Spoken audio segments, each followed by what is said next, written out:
of the Yak Chat, hosted by Bearded Dad Fishing.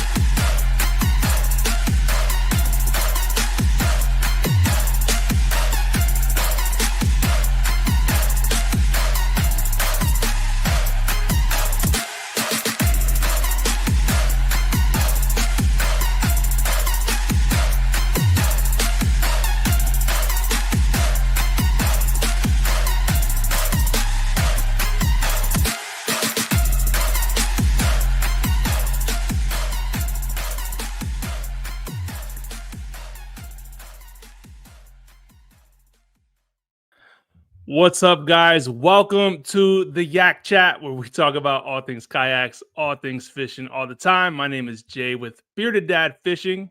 I'm glad you're here with us today. This is episode 17. So we're rocking and rolling, man. I'm excited that we got 17 episodes after today under our belt, and it's been super fun. As always, this podcast is streaming live on YouTube and is available on demand on Apple Podcasts and Spotify. So if you can't watch now live, you can listen later on your drive while you're at the gym or whatever. So if you're watching live, though, I do want to hear your questions, comments, and smart remarks. And if you're listening later on, drop a review or comment wherever it is that you're listening. So fair warning, my kids are wild, and usually my wife's here to tame them during bedtime. And if you're watching live, you see I have a door right over my right shoulder here. There's a 50-50 chance that my son, Jesse, might just kick down that door and run in here. And if that's the case, we're just going to roll with the punches. But I just wanted to give you guys a fair warning. That might actually happen. So hopefully not, because I busted out the melatonin, popped the melly, and hopefully he's sleeping. But we'll see what happens. Anyways, I'm excited about today's talk. If you didn't know, we're in the holiday season. Like, this is it. We're here. Halloween is in the rear view. Thanksgiving is next week. So that said, holiday season means it's time to buy gifts. And if you're anything like me, aka a great husband and a great dad, you're going to buy your gifts last minute, just like Arnold Schwarzenegger and Jingle All the Way. It's just going to happen. So today we're talking gifts, though. We're talking kayak fishing gifts. We're talking to Andy from the Bearded Paddler. Super excited. If you know anything about Andy, he knows what's up in the kayak fishing world. So we're talking about kayaks, accessories, baits and lures, all of it, man. So if you have a significant other, now's the time to make sure they're listening. Put the volume way up, crank it up, and let's see if drop some gems and drop some hints for them to buy you some stuff. So again, this is an interactive show. If you're watching live, get your questions ready, as well as those dad jokes, because at the end of the show, we'll be going over all the submitted dad jokes in our funny or crummy segment. So if you guys already know, if you're not part of the Facebook group, Kayak Fishing Dads, make sure you guys join us. We're on Facebook. We're on Discord, which honestly, I haven't been on in a whole while. So I got to check it out. But we are on there, and I know a lot of the guys be talking on there. So join us. And if you are watching live, do me a favor and like this video. Give it a big thumbs up, because it helps us get found in the algorithm. And if you're listening on any of your podcast platforms, leave us a review wherever you're listening. That helps a lot.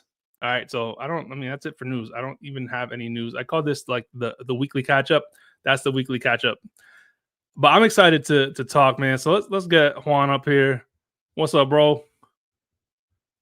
What's up? Yo, what's going on?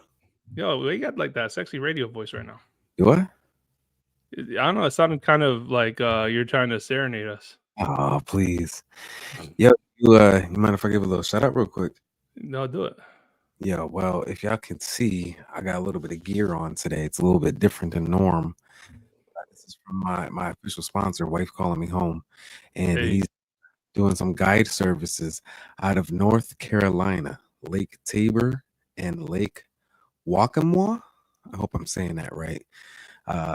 If I can, I'll get the details over to Jay, and hopefully he can add those in the description. If not, yeah, we'll drop it in there. Yeah, if not, I'll make sure it comes through next time. Stand up so we can see that shirt. Oh, okay. Yeah, but I back up a little bit. Oh, there you go. Well, that's fire, bro. I was in my undies here, but yeah. Okay, you got pants on now? That's good. I got shorts on because it's ridiculously warm up here in the Northeast yet. So yeah, I feel that, bro. Out right now. But yeah, so I just wanted to give him a quick little shout out, showing me love. My first official sponsor. Yeah, that's what's up, man.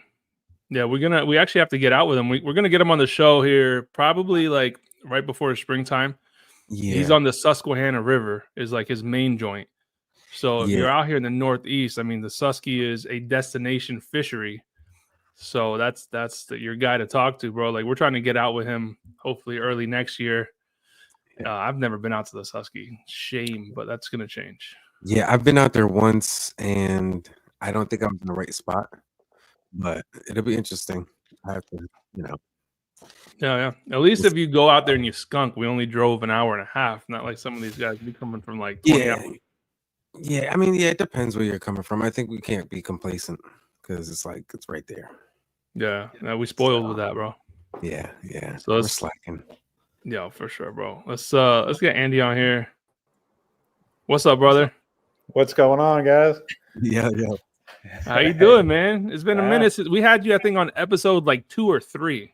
We're at 17. It's been a minute. I think me and Christina were both on. Ironically, we were in another hotel.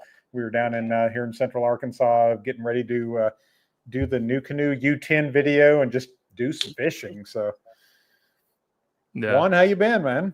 Not too bad, man. Just kind of navigating. Keeping not enough fishing. That's I'll tell you that, man. Yeah. Yeah. It's been kind of like really horrible. It's not been, it's funny time right now. We have a she's a 2.5-year-old. So Oh wow. Okay. We just haven't had any water here. About to be 2, actually. I lied. So she's just getting into being 2. So she's just she got a lot busy season, on. Bro. Yeah. What about you, Andy? You been fishing lately? Man, my whole schedule's been turned upside down. We haven't really got a lot of water here this year. It's been a really dry year. A lot of the rivers and creeks have dried up. And then, I don't know, a couple of weeks ago, we just had a colossal flood here. I mean, some of the creeks went up about 15 foot. It was insane. We were taking some video of it and just looking in awe of it because we were walking. The creek was so dry that we were literally walking on the bed of the creek. There was no water, like zero. It was just dry. And then it went to, people losing their home and some property over it. So it's definitely been, one extreme to the other. God, I haven't fished in, probably since August, maybe early September. It's been a good minute. Well, you've had some major life changes too, right? Do what? You've had some major life changes too with the career. Yeah. Career change. I'm currently in a hotel here in Little Rock. Been here since October 1st. Now my days off, I'm still going back home, obviously. So it's not, I'm not camped out here permanently or anything. But it's been different. It's been a blessing, but it has definitely been a life change for sure. Yeah, that's good, bro. I feel like I haven't been fishing much either. Like since I came back from down south in South Carolina and Alabama, I think I've went out one time, and that's to go hit some crappie with Jake, and I'll be dropping a video on that pretty soon because we had a good time.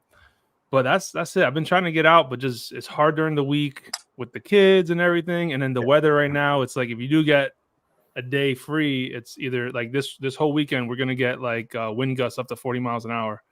And it's been dry here too. Like it's just like that. Everyone's walking through the creeks. Yeah. They're walking under these like places that were otherwise, covered in water. But we're talking about water levels down. Like in some places, it's receded 20, 30 feet. Boat ramps are just like up now in the distance. And if you want to launch, you got to get onto what was the riverbed or the creek bed or whatever. So we're supposed to get this weekend like a bunch of rain that turns into snow. But it's the first meaningful rainfall we've had probably since July. Yeah, we're supposed to get some. Can you hear me good now? Mm-hmm. Yeah, good. Yeah, it sounds better. fixing some stuff there. But yeah, it's been crazy. I've seen the bottoms of creeks and like people been taking pictures of like the like the bass beds and not the bass beds, the catfish boxes. You know what I mean? All the Oh different yeah, yeah, yeah. structures. There's something like 200, like some 200-year-old bridge or something like that that's now exposed that we For couldn't the see first before. time, I just saw that. Yeah, it's crazy. If you're Yeah, in the Northeast, like it is so incredibly dry, especially here in Northeast Pennsylvania. It's wild. it's like nothing but yeah. So like tonight around 11, it's supposed to start raining. So Yeah, I yeah. look Now's a forward good to it, time man, to because go it's looking crazy. for lures and things that people are losing, bro. Some Yeah. chatterbaits. I thought about, I lost the lure a while back, but I said to myself, Now "Why you're now?" I gonna didn't go for realize, it. yeah, well, because I didn't realize how dried up it had been until I finally, got by some water to Yeah, see. yeah, yeah. But yeah, it's horrible. It's sad. No, for sure, man. I'm making So to get back out there though. That's for sure. I I know hear you. I still do some stuff with OMTC that I used to work with, and they're expecting. Last I heard, they're expecting to get the Bonafide XTR in here middle of this month, which we're kind of past here. So I need to reach out to them next time I'm coming around that way, get my hands on that thing, and just obviously do some content. But I'm more curious than anything. I actually want to paddle it, which sounds insane, but just to see how it moves through the water, and then Yeah, then we'll do the stuff that every single content creator out there is going to be doing, is putting a motor on it, doing all that stuff. But I remember getting out there with the Bonafide PWR and just really surprised at how well it moved through the water. And then that told me, okay, this thing is going to be a beast with a motor on it. You're not going to get all the resistance and the drag. And I was definitely right on that. But the XTR, I don't think they're really selling it as a speed demon necessarily. It's more of a take a buddy out with you. The setup is going to be a little nicer, I think, as far as wide open. yeah, To me, it kind of reminds me of probably a cross between what people like about, say, New Canoes Unlimited and the Bonafide PWR. You still got the swivel seat, you got the wide open deck, but a lot more accessibility and electronics. And that's where we're yeah. going. Love it or hate I it. can't wait to see one in the wild, man. My buddy Jake, that was on my team for the Knucklehead, got one. He already got his XI3 mounted on it, his graphs. I mean, I think he picked it up and that night just rigged it out, got no Yeah, sleep, and then took it out the next day, which I don't blame him. that's That the thing looks only way to sick. do it. Yeah. So I mean, it So Jake got it this? looks nuts. What was that? Yeah. You said Jake got this? Jake, Jake from he's out in Ohio. He was on my Knucklehead Okay. team. Oh, I got you. So Okay. yeah, so it looks I'm dope, thinking man. Sam. I'm I'm like, excited what? to see it. I'm excited for I think I've heard Old Town might be dropping some stuff this year. They need to. So and I think that's where it comes from. Like most of the people I've been talking to, like they're saying like they have to, bro. Like they're so solid, and I love Old Town, bro, and I've been Yeah. rocking with them for a long time. But they need to drop some new stuff because all their hulls are 2020. The Sportsman lineup is 2020. And you can make the argument that's really smart. You can be over innovative, if that makes sense. If you're Sure. constantly trying to change things and constantly trying to do something new, that drives up cost. Those ovens, there's only so many boats you can put in the ovens. There's only so many molds that you can do. Yeah. And keeping it, I mean, they're popular. They haven't had to change because people are still searching for those Old Towns. People are still purchasing those. Yeah. So do they need to they're update? solid. Absolutely. But, They are solid. They've been able to kind of sit back a little bit. Hopefully they've been taking notes. Hopefully they've been getting those creative juices flowing, because in this business, if you're stagnant, you're moving backwards. So yeah. And I don't like the idea of rushing to drop something that's like yes, not not warranted, not worth it. I've heard a little bit of feedback already on some of the wilderness systems, or the Tactical Pro 128 Yeah, or whatever it is. yeah, And unfortunately, like, I heard the same comments from my buddy Chris Blanco, who saw the prototype at ICAST. yeah. Now that the first runs already out, they're saying that it's not much change from the prototype. Like, the plastics looks flimsy, it looks Yeah. cheap, and it's unfortunate because the platform looks good. Like, it looks like they did a good Yeah. job. But And I kind of heard some of the same things. I had heard also that they really cut some corners with like the fuse block and the wiring, and it didn't surprise me. Wilderness is kind of notorious for that. They want to keep that price low. The thing that surprised me the most about that kayak, though, is the price point is still like what, $2,200, and the XTR is $2,800. To me, they're still too close together. You need to separate from that, because, and I'm not saying everybody needs to go out and buy an XTR, but if you're close to that in price range, you've kind of bypassed that budget friendly shopper and gone into premium range. And now, I mean, what about Motor Guide? That kayak was made for the Motor Guide setup. Now you can, I'm sure you can rig something up. Anytime somebody is online asking about Motor Guide, they say, "Oh, you can do this with this Minn Kota, or you can cut the shaft down." Well, some people just don't want to do that. There's just not a lot out there right now, and the stuff that I've seen, the price point is so high. You're almost better off waiting to see what Garmin comes out with, because they just eliminated the Motor Guide name. It's still the same company umbrella. They're just going to do it under the Garmin name moving forward, and you're probably going to get a really feature-rich motor.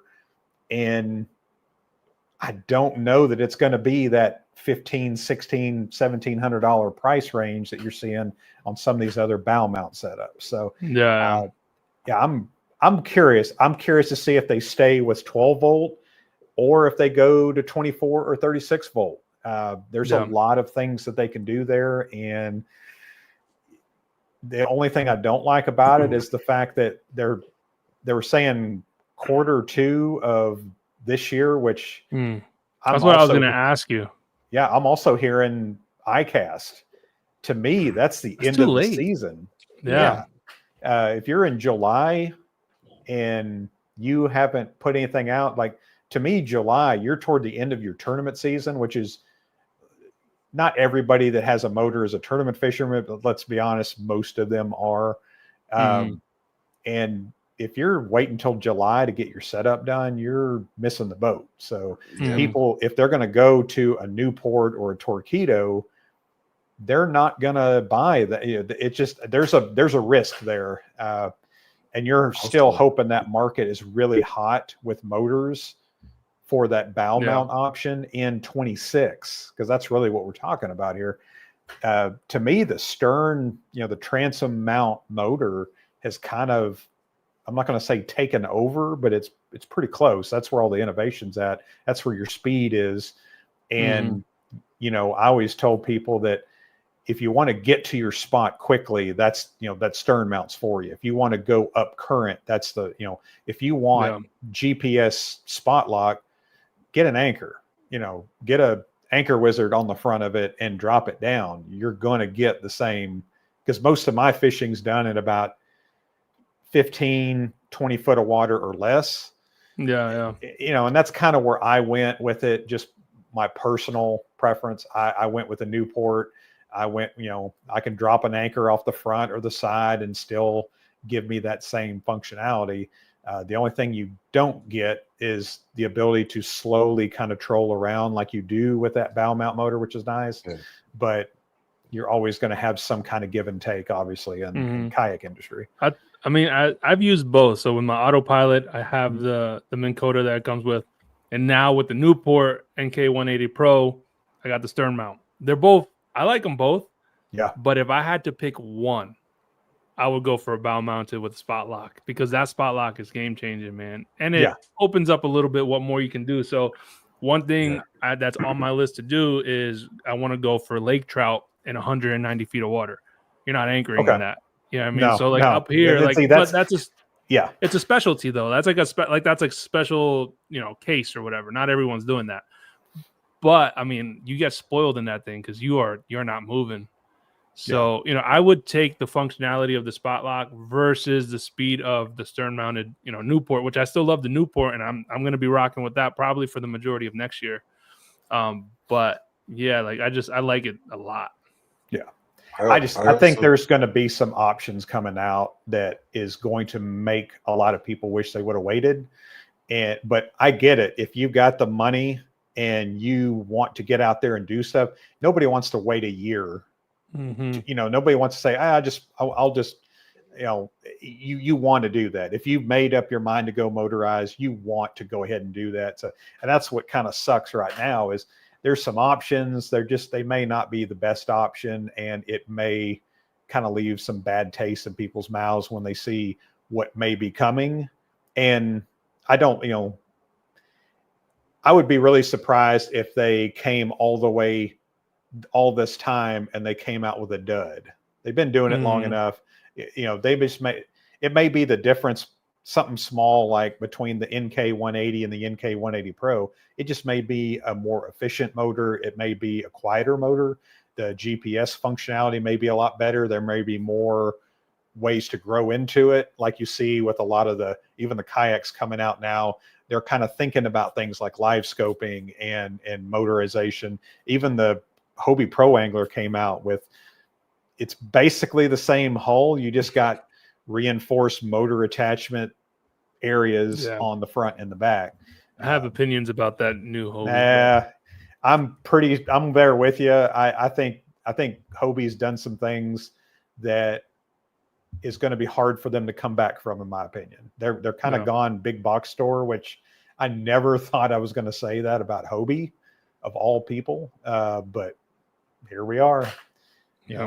Next thing, I'm just waiting to see a Hobie Pro Angler in a Bass Pro Shop. That's I've already seen them in an Academy here. They had a Hobie Quest and some passports, and like the people in there had no idea what they were, or you know what I mean, like the people that work there, they couldn't tell you anything about them. And I'm like, man, like the first time you have a warranty issue, because Bass Pro has already said, and Cabela's, they're not going to be a warranty or a service dealer. So that kind of creates some challenges. You get that club card at Bass Pro, and you're buying your Pro Angler with the points, and then you have those problems. Who do you go to? It's I just don't see it. I don't see it very good in the long run for them. Hope I'm wrong, because I think the industry needs Hobie. They really do, but things just aren't really looking good right there. Yeah, sure. Yo, Juan, how you feel about the new Hobie? You a Hobie guy? I feel like, I would personally, I appreciate everything they're doing now for the sake of, we have to, prior to these changes, to put anything on, we need a bow mount, we need a stern mount, we need to put all these, extra little things that they pretty much added to kind of make that a little easier.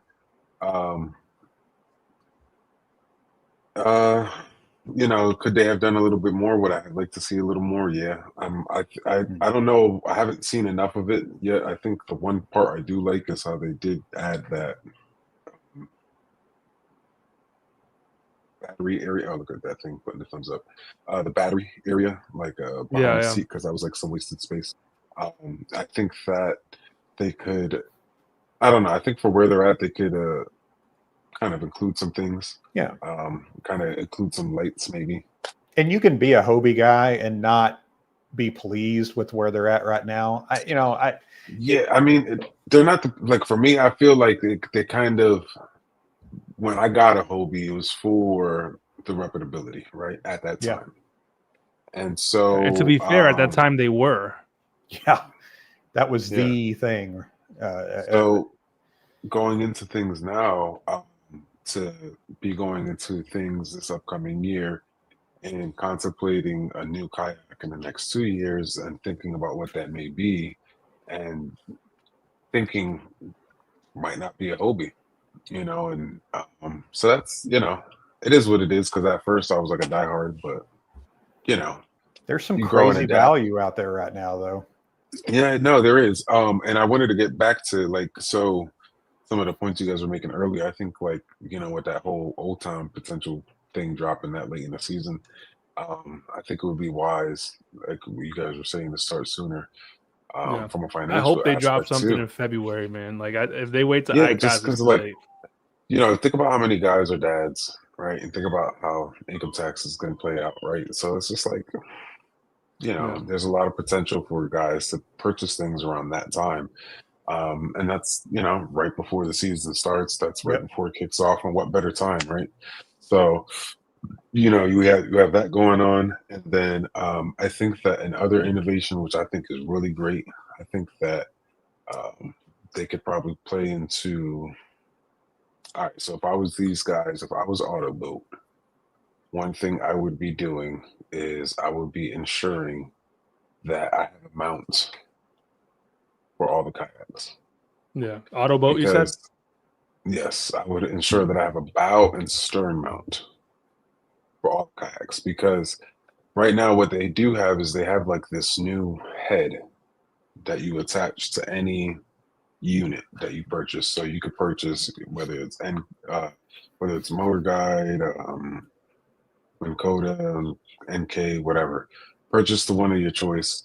Their head integrates onto yours, so you have to do some work there, whatever, swap some wires or what have you. Um, Put this head onto your unit. But now this unit, if they could come up with a way to adapt this, because there's plenty of bow mounts and stern mounts, but they're all for for the XI style, for the full out Yeah, style, yeah, yeah. not for the traditional, pick up and go style, right? So if they just came up with a way that you take this pick up and go style, and if guys just integrated that with the auto boat, I mean, the price point, I think you're right under $1,000 because the Yeah. auto boat still comes under like 6 or 7. You could still get a 55 thrust for like 200, and then a battery for the low. I mean, you only need a 12 volt, and Yeah. And for and those, then with this, you know what I mean. And then also, yeah. lastly, with the auto boat, you could set up a whole, like, let's say you want to go along the coastline and just want to work that particular coastline with your phone and the auto boat. You could just set it up and it'll go along the coastline for you. And you don't have Yeah. to do any integration with the unit and the GPS like you would And have what's to what's that run? It's normally. like $600, right? I think it's like 600, 700. Yeah, and they're like their new version. Like I said, has this head unit. It kind of, if you guys seen those new, the new Power Move or whatever Yeah, Power, yeah, yeah. those smaller head unit looking things. It's kind of like that, and that integrates onto any. Well, when you purchase Yeah. it, look at this. And for people that What don't it know tells what you. the Autoboat is, it basically allows you to take any $100 trolling motor and make it have GPS capabilities, so you can spot lock and move around with your phone. Yeah, yeah. Like my buddy Izzy has one, and he has a Pelican Catch 110, right? So super entry level basic thing, and he has his on the back, with a mount that he got for it, and it works great. I mean, I've seen him out on the water with it. It comes with a remote too, so you don't always have to use your phone. Um, and yeah, I've seen him use it, and with the spot lock, I was like, kind of, at one time I was kind of hating a little bit because I was like, man, that's kind of crazy. Because here I am in this Hobie, you know what I mean, Mm-hmm. kind of struggling with the wind a little bit and having to sit down and pedal and whatnot. And here he is, the little Pelican Yeah, Catch. That is kind of humbling, isn't it? Yeah, yeah. The innovation. So to your Yeah. point, and what's going on, especially with these prices and when you get to the value at that point, right? Because yeah, that 139, that value that you get with all those options, right? Because yeah. the value comes in the whole itself, but then also what you can do with it. And you can do a lot with Yeah. those. So I would like to see more motor mounts integrated into the whole. And what I mean by that is, obviously Torpedo and Newport are so similar that it's almost criminal. But yeah, you've got, you got your kayak, you got your motor. Well, then you got to buy the bracket to mount it. Then you got to quick release it if it's the bow mount. Then you got to buy the wiring kit and all that. I would like to have, because that was kind of what we thought was going to be the Titan X from Native at ICAST, because Greg Blanchard was there and he just had a quick release puck mounted onto the hull where you can just take it on and off. And then Native came out later and said, no, you got to buy the plate because, it won't handle that. I know obviously that's going to make a heavier kayak because you're putting more plastic in different parts, but, that was always kind of the heartbreaker when I would sell the motor guide setup was, okay, the motor guide for $1,350, that's just one part of it. You got to buy a $100 plate. You got to buy an $80 quick release bracket, spend another $100, $150 on the wiring kit, the plugs. If you want to go those Marine Co. or Anderson plugs, I can up it up a little bit. And then it turned, then you got to get your battery, which I did a video today on a cheap battery option. And you got your partnership with Litime there. I mean, the batteries are still going to be, anywhere from $250 to $500, and then even more if you want to go like a Dakota or an Amped. But the motor becomes the small part of the equation there at that point, and then you're almost putting, because we all want to save money where we can. So, you don't want to buy a $5,000 kayak to put $3,000 of motorized options on there, and then it just deletes some of the stuff that made your kayak worth the $5,000. What I would like to see Hobie do, and some companies have already done this, but this is a copycat business. It's had to turn into that. You see it even with Native. I love Big Adventures, which is Native and Bonafide, but they've taken some features from New Canoe, and New Canoe's taken some features from others. And, I would like to see Hobie do not go back to super budget, but give a cheaper platform that maybe it doesn't have a pedal drive to it. Maybe it's designed to be motorized. Maybe it's got a good frame seat, doesn't have to be great. Maybe it's got, a decent weight capacity, some stuff molded into it, but to get people into a name brand, because when go ahead. Like a Tacoma, I would feel like, the pro angler is like a Tundra, right? And so, or like a Ford F-150, and we need a Ranger or a Tacoma of a pro angler, something that's a lighter. I hear that. Yeah, I gotta something more economically friendly. They're so top heavy. They're so focused on premium, and there's a market for that for sure. But you got to get people into the name brand, because if somebody goes to the big box store and buys a Pelican or buys Lifetime or any of these brands, and they outgrow these kayaks, which they're inevitably going to do, what do they, someone who just doesn't know anything about kayaks, they don't research and they just bought a kayak, they have a good time, and now they want to kind of up the game a little bit. What are they going to look for? They're going to look for a Pelican, because that's what they bought before. Unless they had a terrible experience on it, they're going to say, okay, what does Pelican make that is going to do what I want to do now? And you get a little bit of brand loyalty no matter where you start, as long as your experience is good. Now, if you got the Pelican and wind blew you over and it filled up with water and sank to the bottom, you're probably not going to do it again. But it's the same thing with the Jackson. It's the same thing with Bonafide and Hobie and all these brands. Is they've moved up in their price range. Everyone wants that premium, that wow. Everyone's making the Tundra. Not a lot of people are making those Tacomas or putting a lot of thought into them. And that's kind of where I'd like to see some of these companies kind of maybe take a step back, because it's going to get to a point where people are going to just start grabbing a paddle again. And I'm all for it. I like my motors and all that, but there's something to be said with, okay, I just want something I can just throw in the back of my truck every now and then and just go fishing real quick. I've got a setup where I go to the lake and I've got, I'm plugging things in and I got a throttle and all that. But, it's, I feel like some of these companies, and Jackson is probably the biggest one, is they've gotten away from what made them great. Because I'm a Jackson fan. It just doesn't sound like it with my last several videos, but Jackson has kind of gotten away from that. They've tried to chase the Hobies and the Old Towns and the Natives and the Bonafides, And Jackson was kind of like Crescent, in my opinion. They made really good paddling kayaks. Everyone had like an old Kusa or a Cuda or a Kraken or, any of those older kayaks they used to make. And now they're just, they come out with the NAR and it looked just like a Pro Angler with a Jackson sticker on it. And then it was a big miss. And then they put all that money and all that resource into creating that kayak. And now when you look at their lineup, they have a NAR, which is a big open water $4,000 kayak. They have the big rig. They brought it back, but now that's a big open water $4,000 kayak. You can kind of see what they're doing. They're moving away. And when you look at their lineup, there's not really, the Kusa X is kind of a river fisher, but it's 100 pounds. To me, it's still a big water kayak that just paddles kind of well. Some of these, they're getting their eye off the ball, so to speak. And that's, they're going to, some of them going to have to go back. It's, Hobie needs a Stanley Cup. That's what they need. They need a Stanley Cup kind of comeback. The way the Stanley Cup just kind of made their, that's what they need for the Hobie. Something that is good that everybody can afford and something that, brings value back to their brand.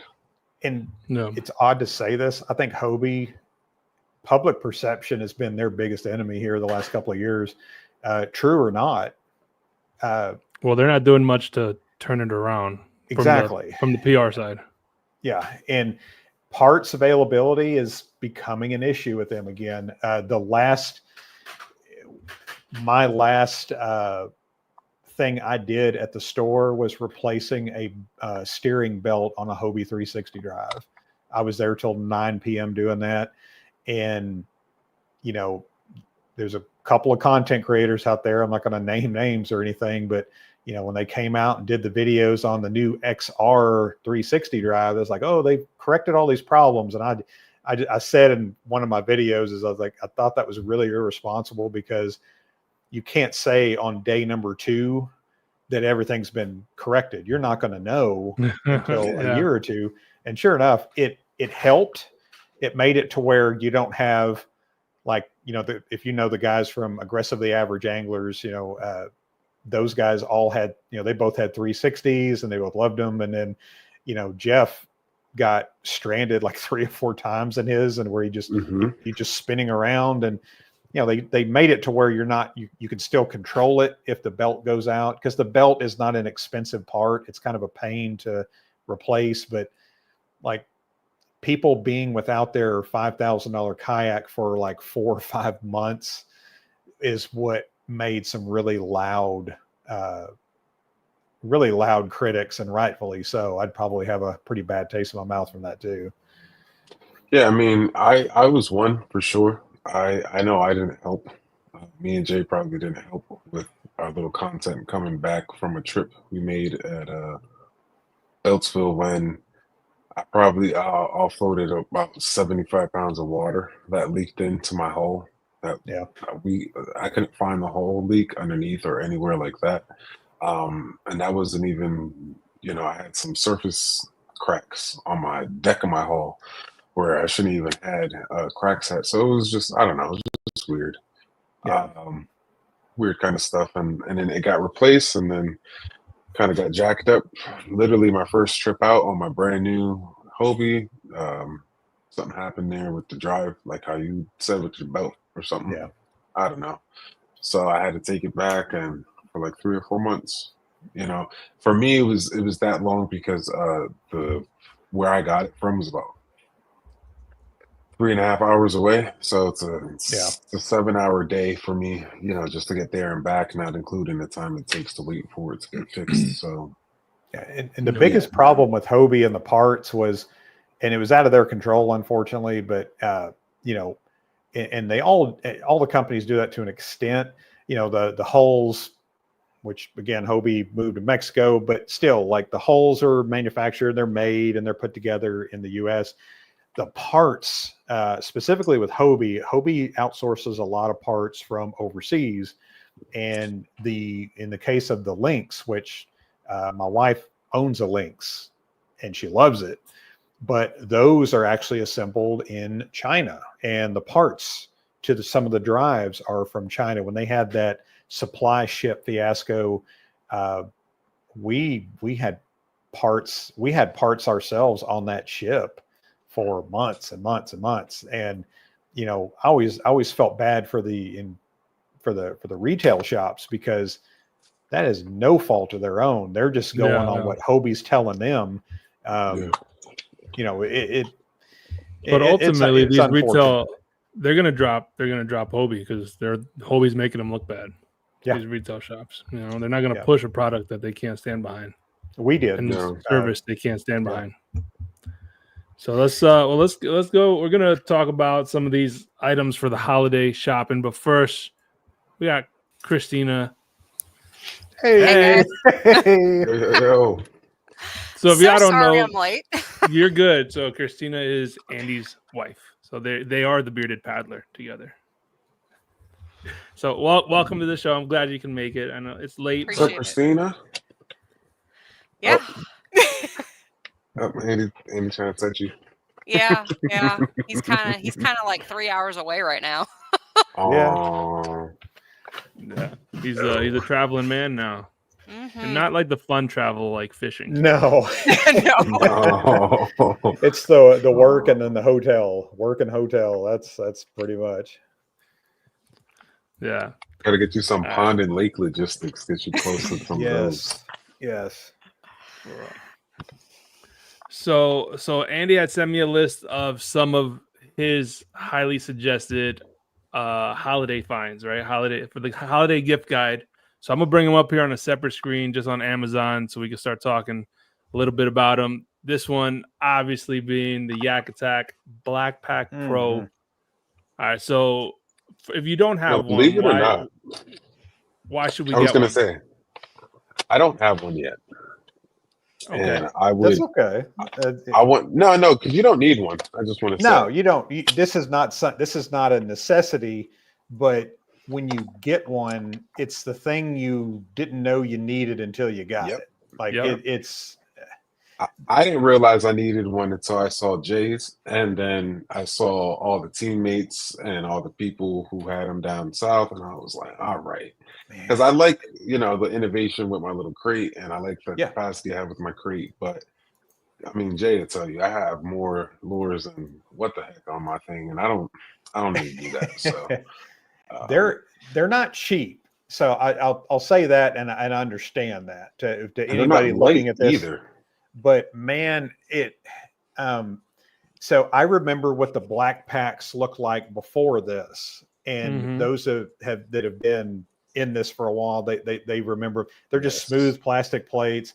It took a degree to assemble it, and it was okay at best. This thing, in my opinion, this is the most improved, the biggest improvement in a product that I've ever seen. The price is almost identical to what the previous version was, but there's so much more going on, and you have 3 different sizes. So the original one, I want to say, was very similar to the 13 by 13. It was just a little box. You screwed the tubes on the side, but this one here, you got those little hooks on top that's got a bungee cord that are made for it. They're your rod tethers. You can arrange them in different configurations. You can put as many or as little as you want on there, and right there the storage. The 16 by 16 is what I use. Do I need all of it? No. The 16 by 16 is great if you carry more than just tackle boxes. Christina uses the 13 by 16. She loves it. The 13 by 16 is probably the best value, in my opinion, as far as just tackle. But some people like to turn them into battery boxes. Some people like to, do all kinds of stuff. And now they're even making products for it, like the short stack, which is basically a lid replacement, and it gives you a smaller Black Pack Pro on top of your Black Pack Pro. So they continually just evolve that product. Yeah, and I can attest for it being one of those things that you didn't know you needed till you had it, because I was rocking with my DIY milk crate for 3 years, and I put it through some stuff, and it's broken, chipped, but it held up. Didn't you? And it cost me what, $20-$30 maybe. The crates were just lying around somewhere in my shed. But even then, like after buying this was on my list for a while, I was happy with it, and I thought it is really like just intuitive. I think Yak Attack, they can take the most basic thing and then from somebody else and then come out with different innovations that no one thought of. Like when they came out with, and we'll talk about it, the leaderboard. First thing I thought was like, why are you gonna like release another ruler? But they came up and they actually came up with some really cool things. I'm so mad because I have I have a big red 32-inch $80 catch board with the engraving in it for what?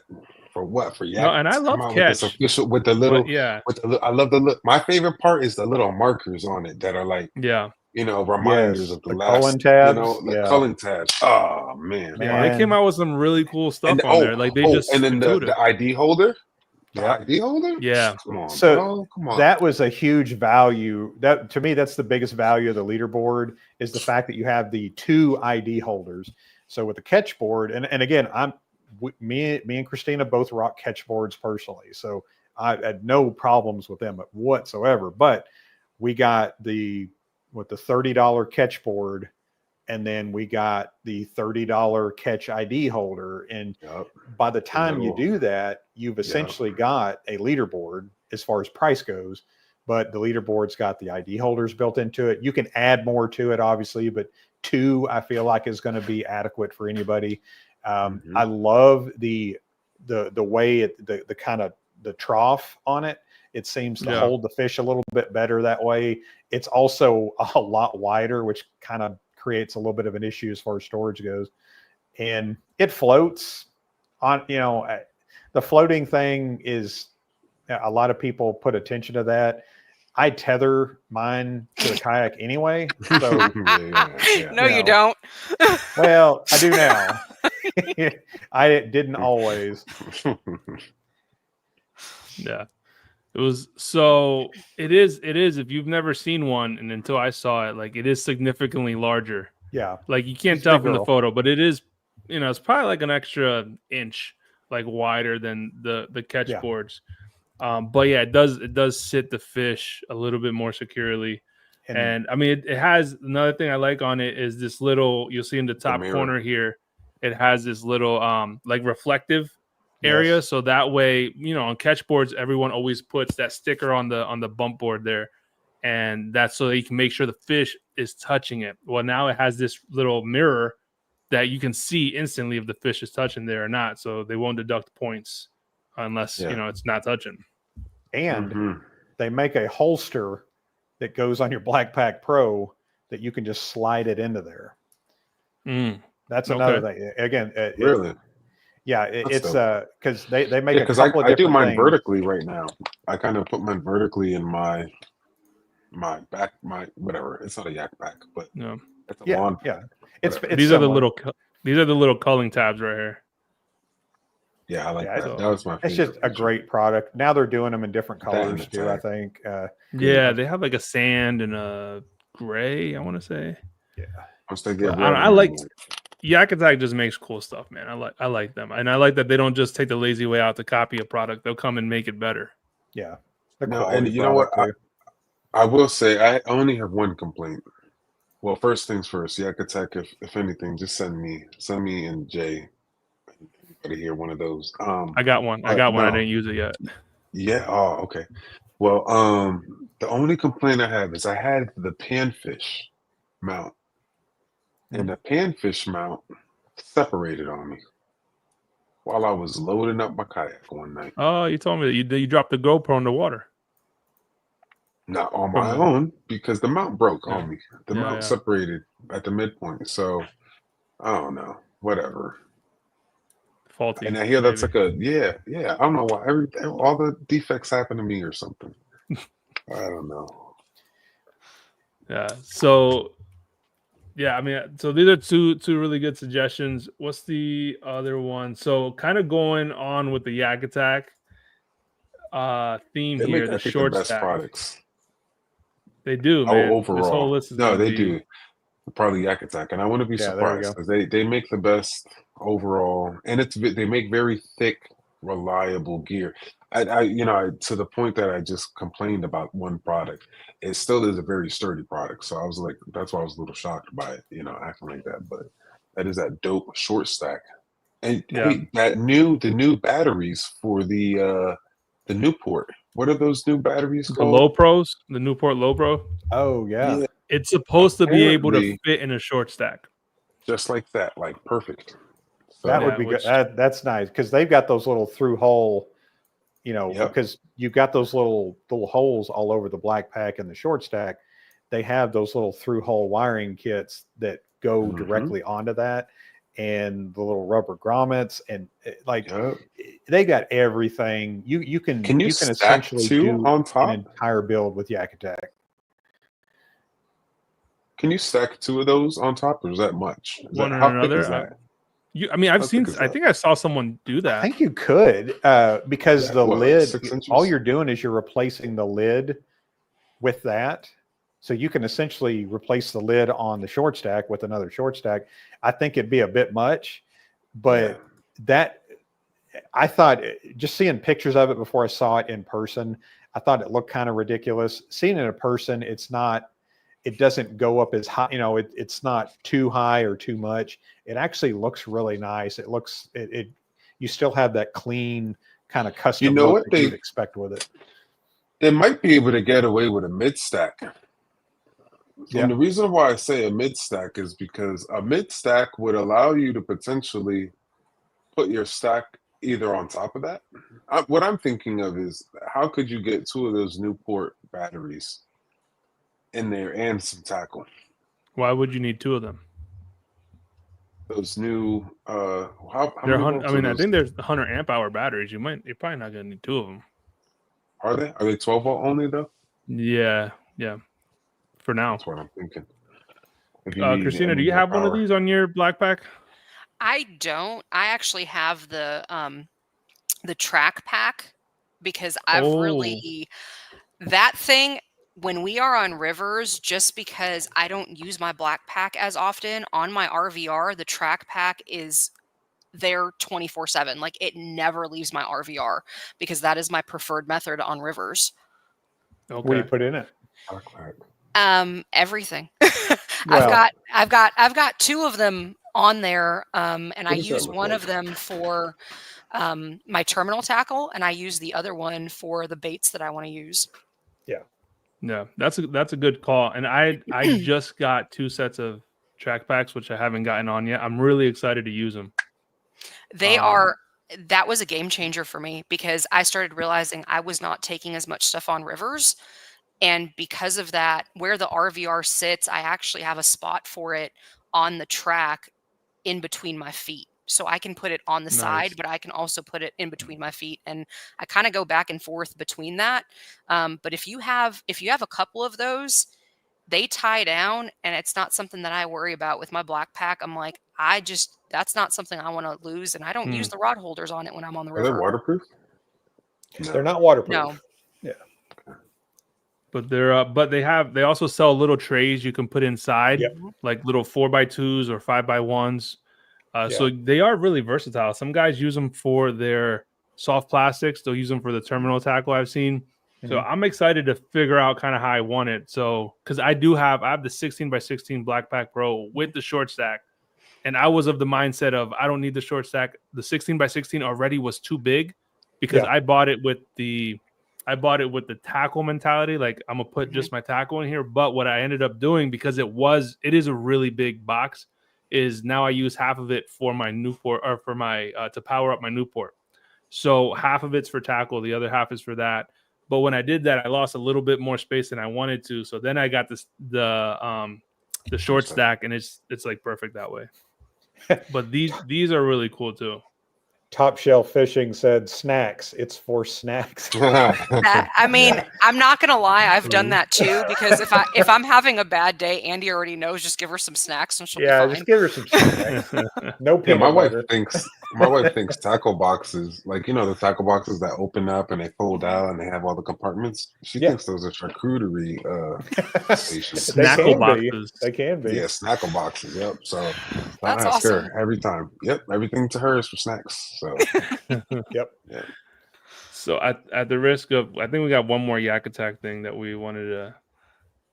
The Omega rod holder. All reliable. Mm-hmm. I think that's probably that, and the Roto Grip paddle holder is probably the two biggest selling things Yak Attack makes. Mm-hmm. But the Omegas, the Omega, and they make some variations. They got the Omega Pro. I need the phone holder too. Yeah, that phone holder I think is that's going to be a big seller for them. What you really need on that is you need the double header with the Omega rod holder. Yeah. Yeah, that double is header. that where you could put like two of them on the double header? That's sick. Yeah, so this is the one without the articulating arm, but they have one that also has the articulating arm. So there's that's the Pro. It's just that extra elbow in it. Gotcha. I tell you, so one thing that I didn't send you on a list and one thing I absolutely love is those Guardian Angel kayak lights. Okay. For those of you that like the yes. I love that thing. Well, you know what? They just came out with. They were working on a new version for. Look for the kayak light kit right there. I think they were working on. Last time I checked, you couldn't purchase it because they were working on a better version to give us. I think because they have a stick mount that you could put right, Andy, for the back for like a 360 light. I think they were working on a better mount for that. Last I checked, anyway. And their magnet system is really, really nice. So I bought the kayak light kit, just like you see there with the little remote. The remote's got a little floaty thing on there, so if you drop it, it floats. This is all rechargeable, right? Yeah. It uses a USB-C, which is most of our phone chargers now. Those lights put out a tremendous amount of light. I love the fact that you can adjust the dimness of it. So if you're going to be out there for a long period of time, because if you got it on the brightest, the highest setting, it's going to run that battery down a little bit quicker. But there's 4 different levels of brightness. I think I'm right on that. But even at the lowest setting, that still far exceeds what the minimum legal limit is on there. And man, just having that remote control is nice. They sell that, so they come with the micro lights. Now they have another light called the Elite, and I've had an Elite light for a long time, but the Elite lights are bigger, they last longer, they're a lot brighter. They do have red and green, but they don't function with the controller. I think that's something that they'll hopefully do. I haven't heard anything on that, but man, that kit. I bought one because I sent them an email saying, hey, I'd like to try this out and do some content. And I just got tired of waiting. So I just bought one, and then they sent me one. And then that's what Christina runs on hers. And dude, the white light in the back, the red and the green on the front, the different ways you can mount it. It comes with the tethers. And you don't have to drill no holes, right? No holes, no wiring, no nothing. When you're done, you just take it off, you put it on the charger, and you just forget about it. And it's a very reputable company. It's not only just used there. I mean, all the firefighters, emergency personnel, police officers. It's what they use. So. Yep, that's the one. I don't even remember how we got this one, but it's not. This is actually the one that they use for. I think it's construction, because it's actually got yellow lights on it, but it's a little bit bigger. But that was actually what got us into the kayak lights, and we both run them. And I mean, him and I have been across the lake, and I can tell where he is with that kayak light. That's awesome. Does it have a clip where you could put it on a PFD? Yeah. Yeah, it does actually. That's actually why, a lot of the officers that utilize it, they'll utilize it on their left shoulder as they're approaching a vehicle to act as a beacon, safety beacon. So, and it's very reliable. if you go back to that actually on the kayak lights, there's a clip as well. So you can actually clip it in, and then you can tie it. You can tether that too. Nice. Yeah, they're official. How long have we run those for? It's close to a year now. Not quite, but it's I've been I did a video on that where I was in the store and I turned all the lights off and it lit the store up, and it's just those little bitty micro lights playing with the remote. It's got the SOS signal on there, just everything you can want or need on that. So and they've been, like I said, those things are bulletproof too. I mean, it's not a cheap looking light. It looks like you could drive over it. Not that I would want to do that, but and like I said, the last time I checked, they had an accessory available so that you can utilize. Yak Attack. They have you just like it's like a magnet clip right on a light. On a pole, right? Yeah, they were working on a better something. Now this was a while ago, probably like 6-7 months ago. I was looking, so I'm not sure if they're still working on that or not, but I would just check the site. I wish we got it. Ruben wants to give away for Guardian Light. So I've got something going with them right now that I'm looking to do a giveaway on. I'm hoping to get some of the elite lights for somebody, but stay tuned for that for sure. Nice. Cool. So let's jump on to the next one here. Yep. So this one, you'll actually see that I bought it because it says it on Amazon. The Rogue protector tether for the phone. So this, I probably had this in like 5 different videos because this is one of my favorite accessories, and it's always on my PFD. If I'm wearing my lighter PFD, I just I attach it to the bottom and put it in my hoodie pocket. But this is basically ensures that your phone doesn't take a dip in the bath. So it's just a silicone case, fits over any phone cover, and you just strap it down. And really like it. It's super like the little tether part, the little coil part is like high quality. It's not like a cheapy, stretchy one. So this is a good one as well. Do you guys both run these Rogue tethers? I've heard a lot about them. I have never had my hands on one. I've heard. Go ahead. I was just thinking. I was like, Christmas stocking. Yeah. That's definitely something I would invest in. Oh, for sure. I would have dropped my phone in the water like 10 different times if it wasn't for mine. Yeah, I keep mine in my front pocket. I've got a big front pocket that I put it in, but yeah, just having that like having that tethered to me and being able to access it a little quicker instead of having to zip it up and secure it inside my PFD. That'd be really nice. I secured in the PFD part right there in my zips because I can flip it upside down. I could be on the phone, whatever. I don't know. Yeah, and Rogue just released a new one, so we did a giveaway for it last week on the Kayak Fishing Dads group. But it's called the Shield tab. Where's my camera? Right there. So it's just a little tab that goes behind yourself, like between your cell phone case and your phone, and then it has a little dangly part that just clips on right to the carabiner. Nice. And so they're nice. They're only $20, and they're on Amazon. So everything that we're talking about too, we're gonna have links in the show notes for all these items, so you guys can check them out and buy them too. But keeps your expensive phones from taking a dive. Amen to that. Yeah. Yeah. The amount of iPhones that is found in the local rivers here is just insane. Dude. And now with the water going back, you probably found a bunch. When the water went down, there was so many people out there looking for jewelry because there's always people posting on Facebook about, and why people do this, I have no idea. Like they're wearing expensive jewelry or like family heirlooms or like an expensive engagement ring.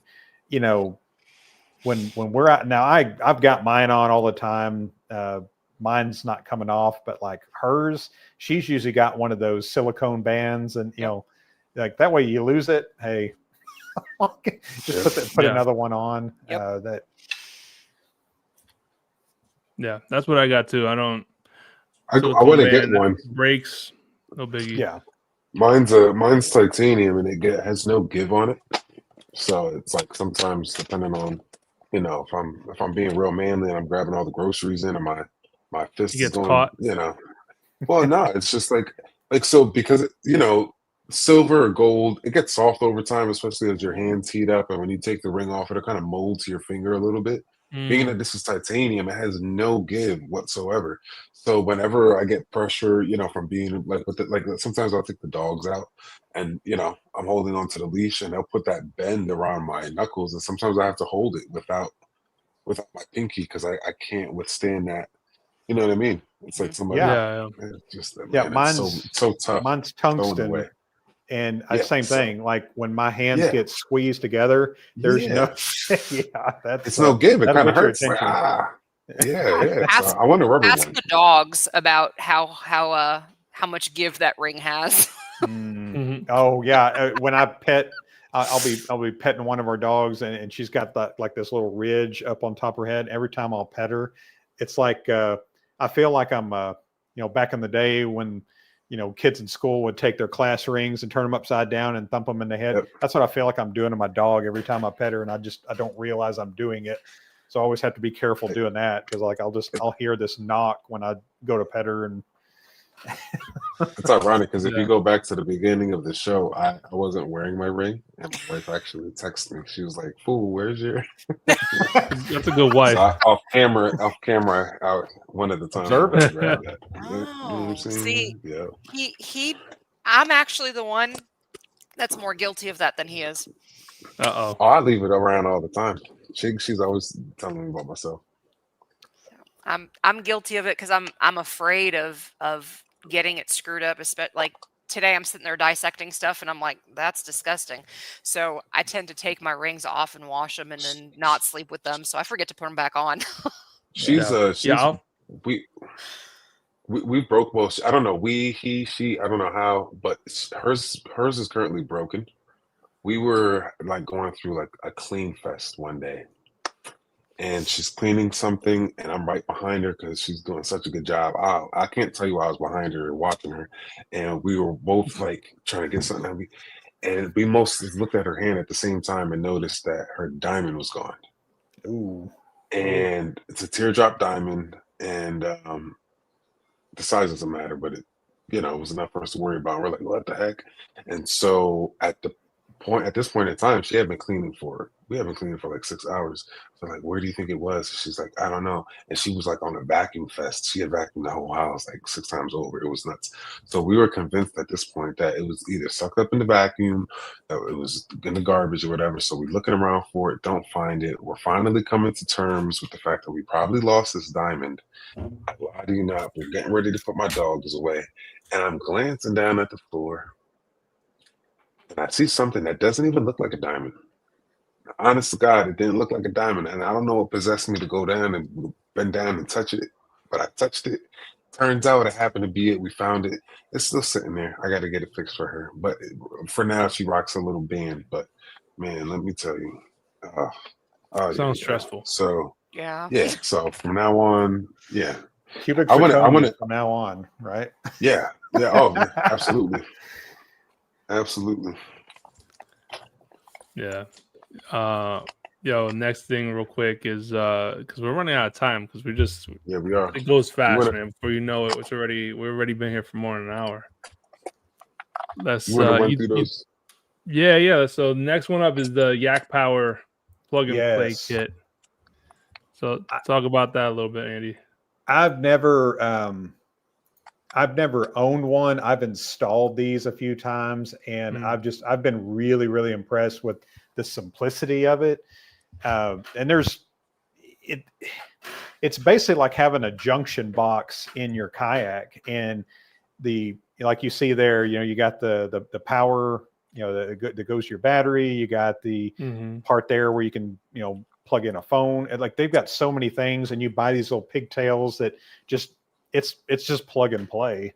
Once you get the battery hooked up to it, and you buy the different, they call them the pigtails that they just plug into the sides of them, and you got the little control module.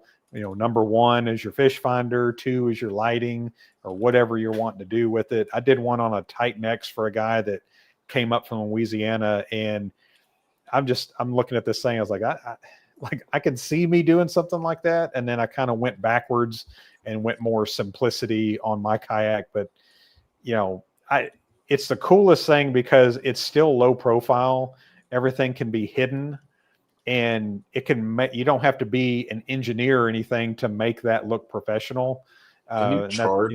That's a really, really nice setup. Yeah. Can you charge from that unit? What do you mean? Like charge a phone? Like, no.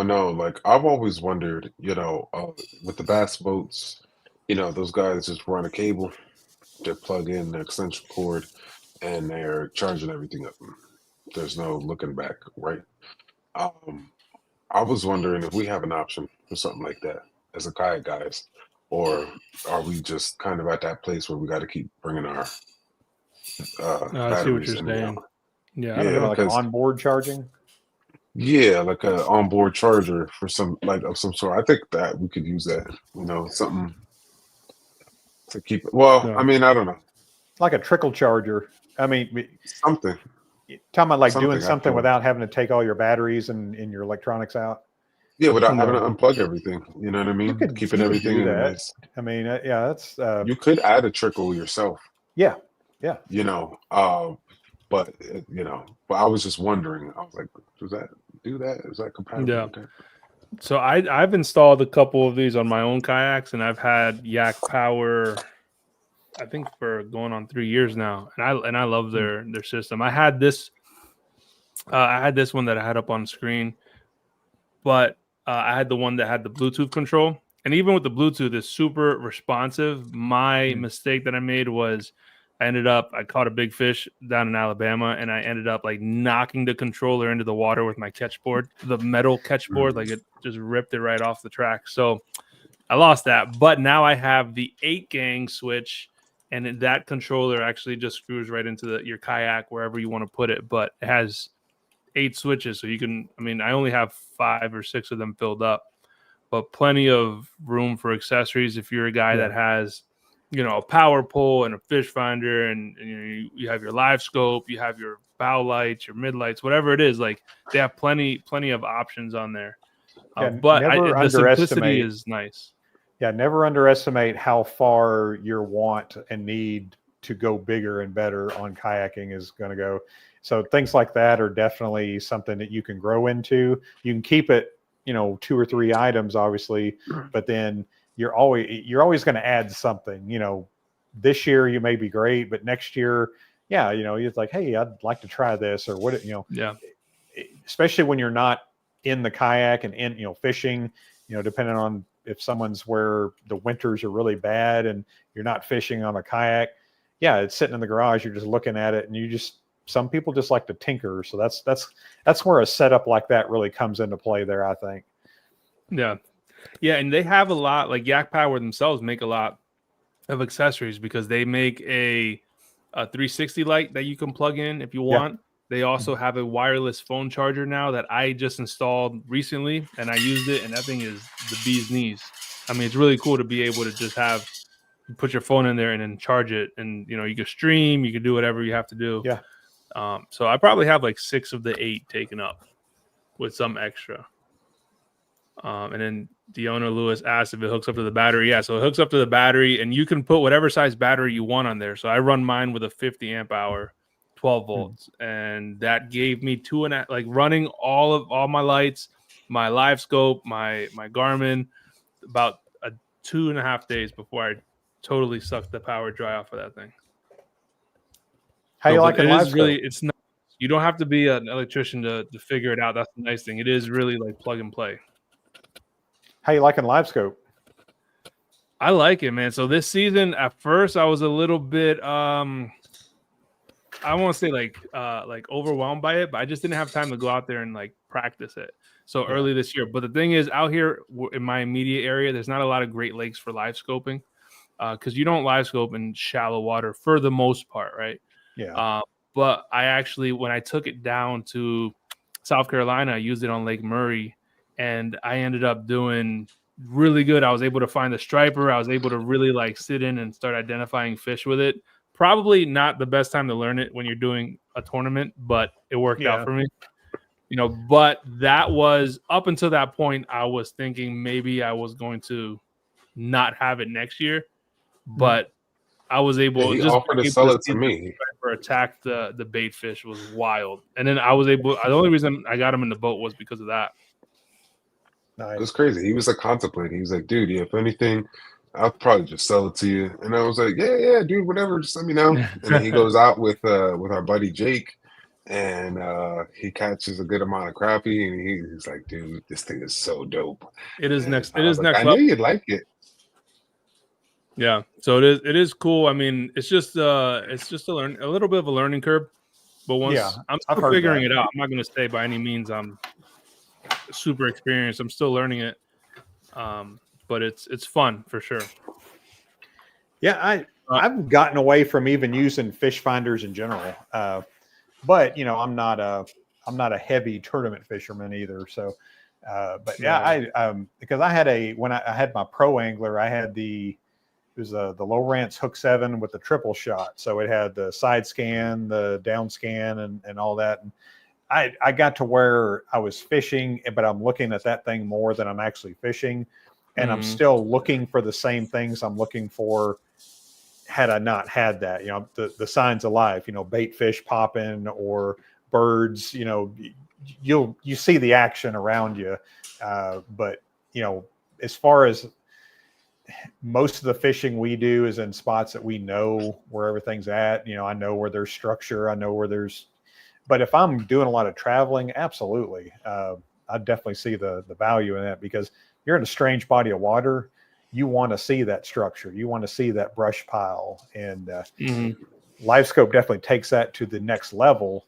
But I always tell people is like, it's not going to make a novice fisherman into a great one. You still got to have some instinct, and it kind of, it spices it up a little bit, what ability or instincts you get, not just comes from experience. It works. It goes in combination, because I'm by no means considered like I don't consider myself some expert fisherman, because I'm still super early in my journey. But when I was able to find the striper with it, it's because I already identified a spot that it was most likely going to happen at, because it was a choke point right there. So that's where I ended up. And then because I was in the right spot, then I was able to like see where the stripers were under, because the bait fish was not busting in the water. They were about a foot down, and that's where they were going nuts. They didn't break the water barely at all.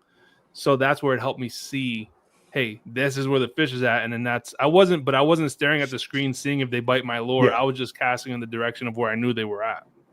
That's pretty cool though, seeing the videos of like the lure go and then seeing it like that. Some of my favorite videos. That's pretty cool. I'm not gonna lie. It's something else, man. I mean, if you guys want to add it to your Christmas list, it's $1,600. So if you get the LV, the 34 transducer, gotta talk to her there. Talk to the boss. What's the boss say, Christina? $1,600. That's a small price for love. Yeah, you know what? I can't say anything. This man just got me a new vehicle. Well, I can't say anything. You had to get a new vehicle.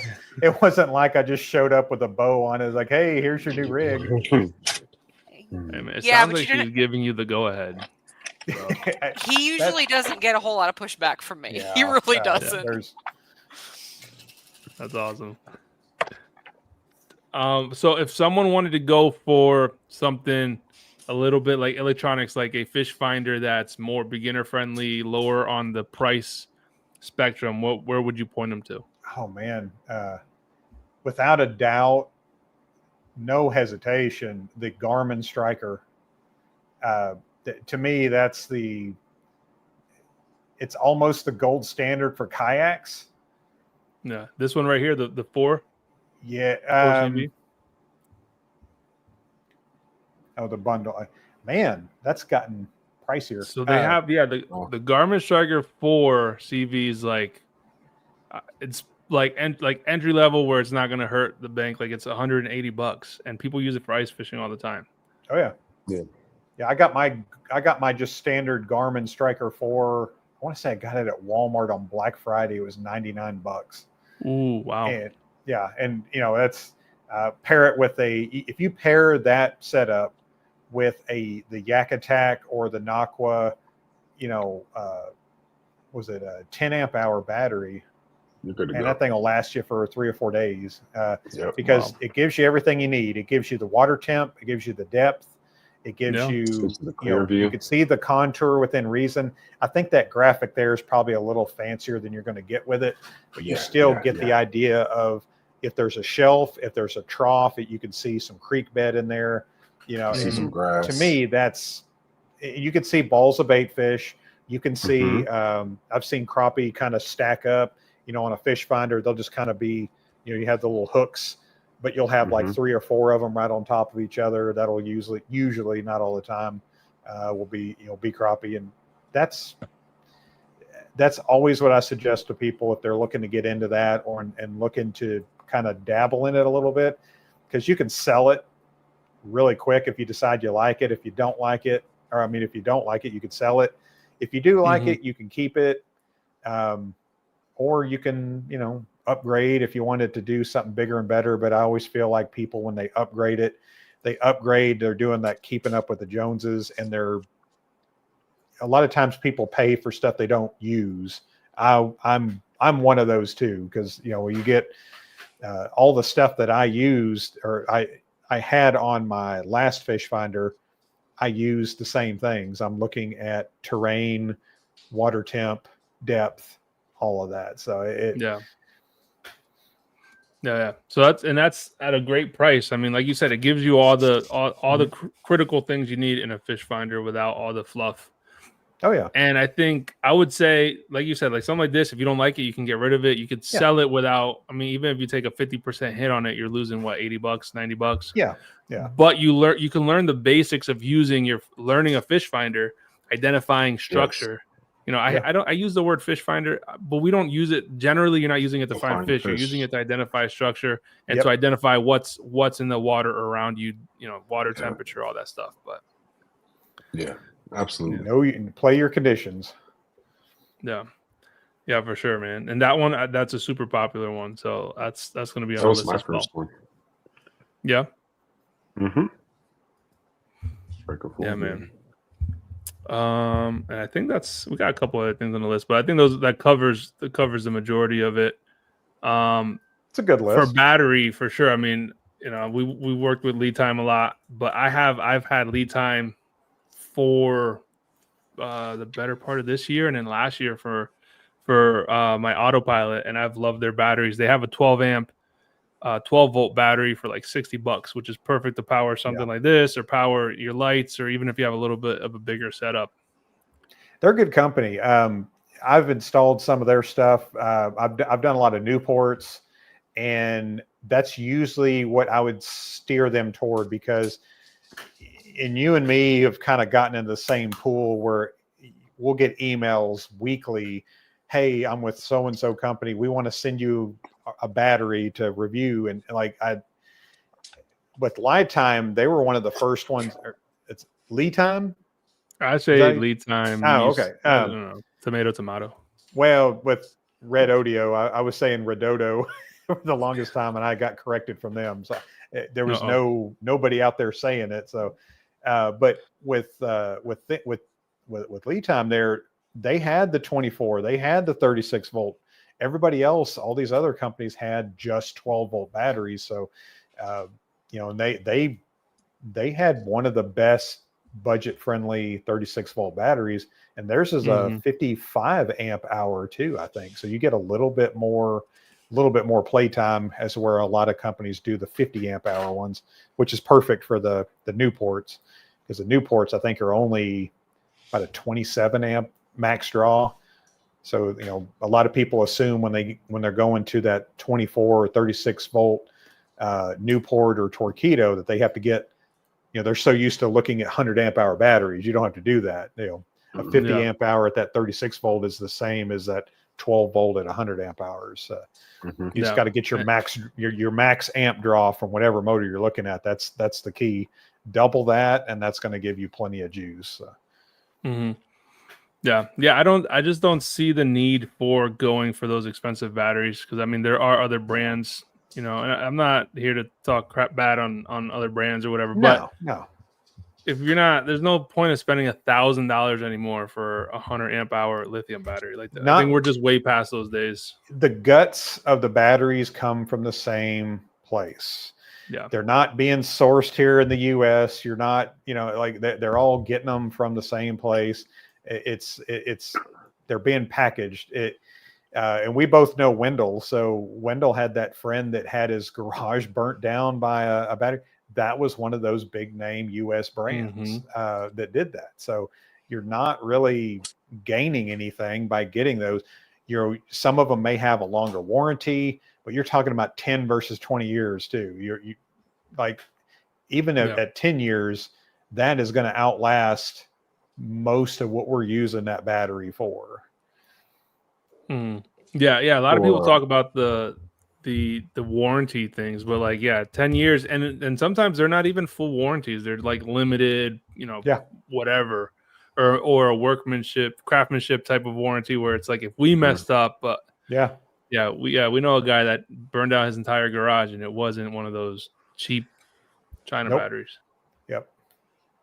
So there's a question from Bucktail real quick. I would say for the 70 pound, just maybe back it down a little bit after the gas falling out, having too much torque.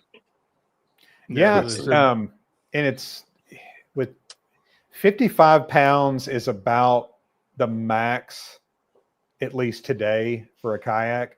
That doesn't mean that's a bad option. It just means that it's like putting, you can put a 10 horse motor on a kayak. You're only going to go so fast.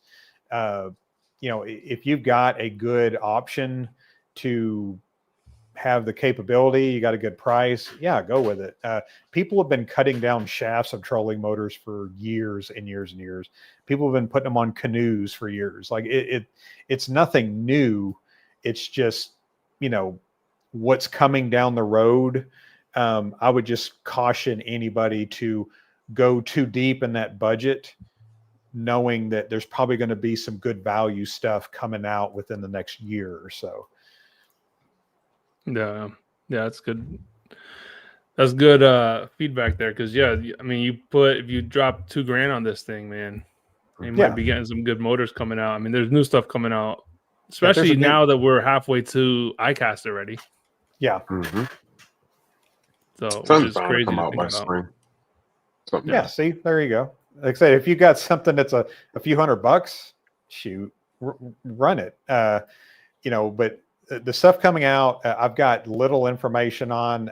Some of it I can't share because I don't want to get the person that tells me about it in trouble. But it's the price point is not going to be bad, but your functionality, I'm excited to see what the functionality is and the efficiency. Is it brushless? How quiet is it? Because let's be honest, the whole purpose of being on a kayak is that stealth factor. And if you're going to put a motor on it that's going to be just loud as you know what, that's where the brushless motors has really kind of taken over, because the XI3, I was a big XI3 fan. I loved that motor, and it's quiet. You can adjust the depth of it. It's simple. It's relatively simple depending on which kayak you're going on. It's simple to rig up, and like you said, the functionality of it, you can, you're not going to cover miles and miles with it, obviously, but you can get to your spot, you can troll around, you can lock in a place, and it takes it to a different level. That motor, in my opinion, is what started the kayak motor craze. Is people will hear somebody or they know somebody that has one and say, man, I just hit a button and it just holds me in place. Yeah. Or I can go over here, I can rig it up. I can hook it up to my fish finder and I can chart my path in the fish finder and that motor will take me there. Like it's really, really just been something else. Yeah, for sure. And Ruben just said, I wish Otown made an upgrade drop motor unit for the autopilot. For sure, bro. That would be, especially if they could drop in like a 24 volt, that would be everything. Man. Yeah, get some power to move that bigger kayak. Yeah, because that shoot, thing's a turtle, man. If you It's just did that, stable, but yeah, if you just did that in the autopilot, you can sell that same kayak for another 5 or 6 years. Like it just having a little better power, nobody cares about anymore about, well, I may have to put the battery in a different spot. You got to do that on any kayak. People want that motor. People want to get out of V6s. They want to go to V8s. And you're starting to see motor companies inch that. So, it used to be 35, 35-pound thrust. Now we're up to 55-pound thrust. And then it used to be, 1 horse. Now it's 2 and 3 horse now. So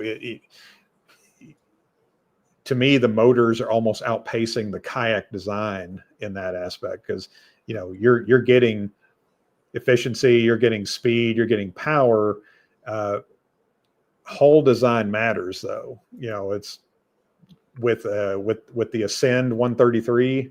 That was kind of what got a lot of people into kayak fishing too, with a motor at a good price. But the fact that your max speed on that thing's going to be about 3 miles an hour, there's pedal drives out there that you can get more speed than that. So, that's why I say, it matters how well it paddles, because that is going to tell you a lot about how it goes through the water. That same resistance you get with a paddle in your hand, your motor is going to be fighting that same battle. So, yeah, for sure, man. And I know we said we were going to talk about some lures. Yo, Juan, you want to drop some of those lures real quick? We're talking about some good lures for stocking stuffers and for buying for. So for me, when I want to buy for my bros that fish, like what's some good lures that I can buy? Like I would buy you. You know what I mean? That maybe you wouldn't have.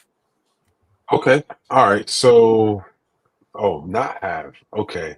All right. Well, I think that's So if a you want little to buy relative. something for your buddy that fishes, what's a go-to to buy him?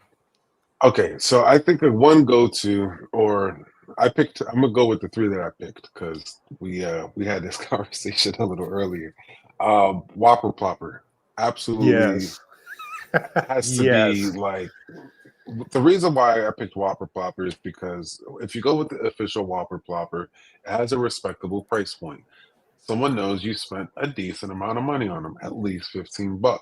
So you have a high value lure, right?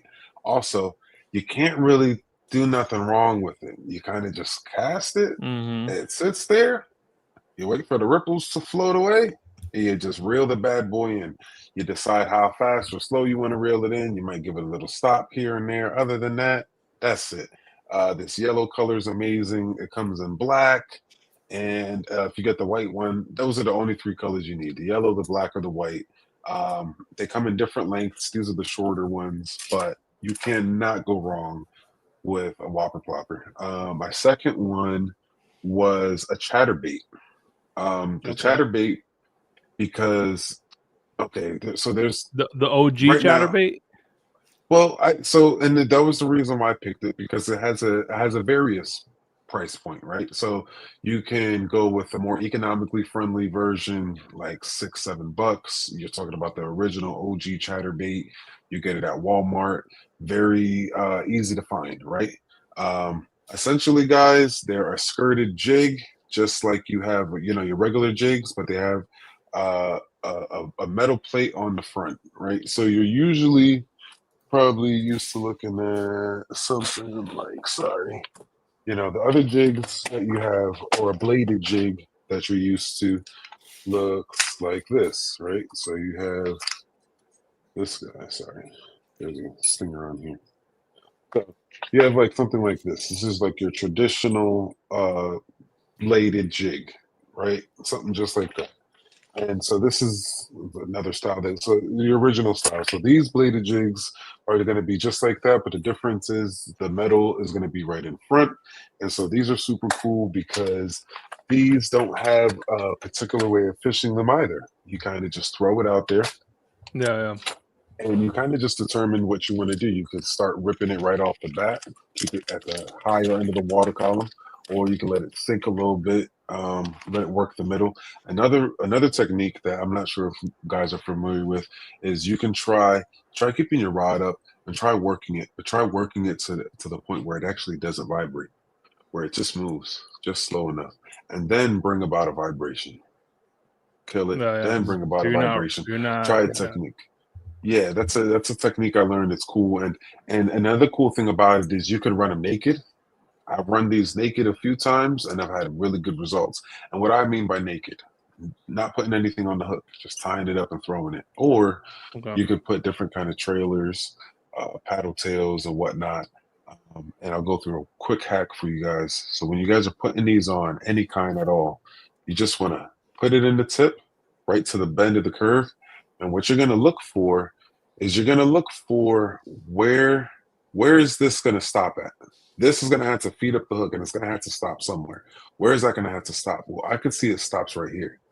So I'm going to kind of visualize, and I'm going to grab right here. And what I'm going to do is I'm going to make sure that the tip of my hook comes out right above my fingertips. So I'm just going to push that up, and I'm going to feel for that finger, for that tip, and it's going to come out right there. And as long as it comes out right there, I have the confidence that all I have to do is push that up. And as soon as I push that up, it's going to be exactly where I need it to be every single time. And last one is going to be your...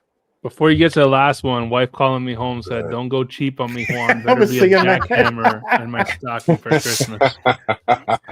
You already so your know. sponsor's calling you out, bro. You better get him a jackhammer. You already know. You already know, John. I got you. So yeah, he's funny.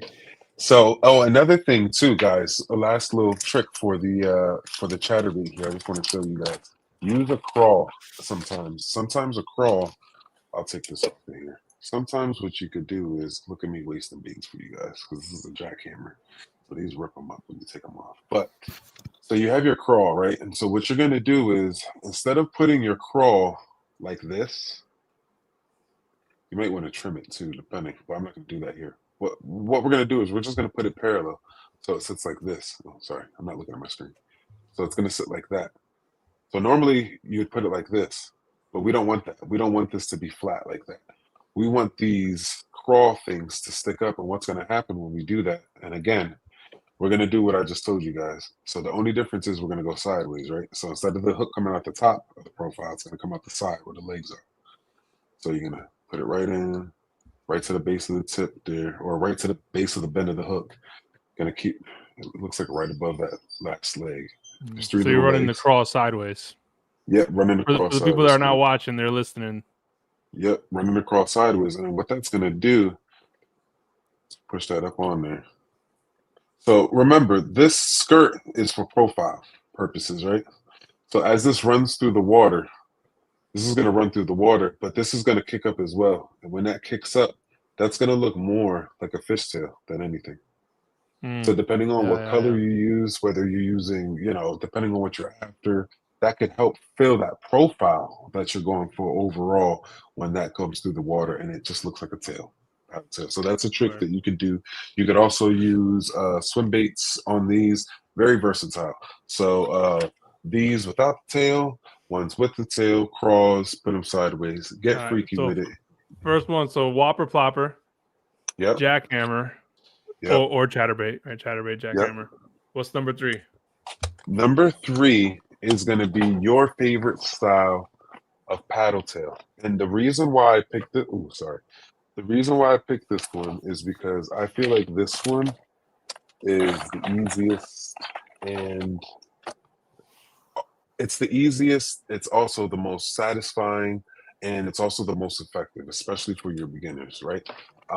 Once I figured this out with Jay, you couldn't take me off of this thing. There was not a time I was going out fishing and I was not throwing this thing. And every time I caught a fish, he'll ask me, he'd be like, let me guess, was it on that? And I was like, yep, couldn't believe it. So they come in very, very various different styles. Here's a Kayak small pack. I have some 6 cents here. The Strike King, I even have sitting here, right? So just find something that you like. I'll open these Strike Kings right here. And the hook that you're going to look for is just like this. So the ball okay, style hook, just a a ball jig head. jig. That's it. Some of them come with little eyeballs, nothing crazy. And just how I showed you before. And the nice thing about this one, it's silent, super finessey. So there's nothing but vibration going on, and the vibration is going to come from the tail, and that's it.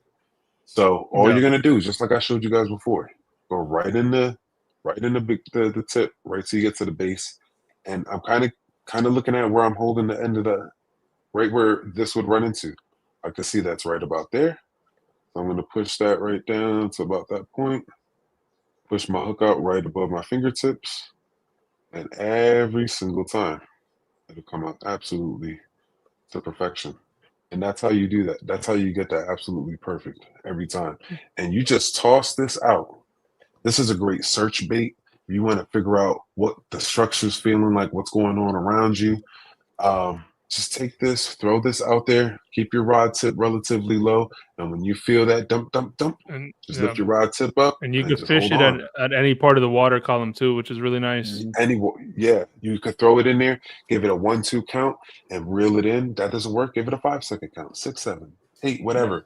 You could search, you could find anything you need. And if you are having trouble catching any kind of fish at all in any kind of body of water, this is it. I guarantee. Yeah. So if you guys missed this, Kayak, I love. Yeah. So he got the was it the Rage Swimmer on there, This right? But I this like was the Kayak. Rage Swimmer. Yeah, but you know what? And if you guys really want to make sure you get some hookups, anything between 2.5 to 3.5 inches. Yeah. Coming into the fall, out of the spring, something natural colored. White works amazing. Depending, the time of year, but you cannot go wrong with those three. If you're not catching fish, get those three baits, spend some time on the water, and then come holler at me. Christina, what do you usually throw? Paddle tails, and Yep. specifically the Kayak in the smallmouth magic. I don't know why that color absolutely Natural kills color. it for me. Yeah. And then the other thing that I like a lot is the Rage baby bugs. I love those things on a river. And then the other thing that's kind of our new go-to are Hellgrammites. Okay. Yes. And I actually rig my Hellgrammite like you rig your craw. I rig it through the side. My hookup ratio has just gone through the roof. I don't know why. Keeps them flattered.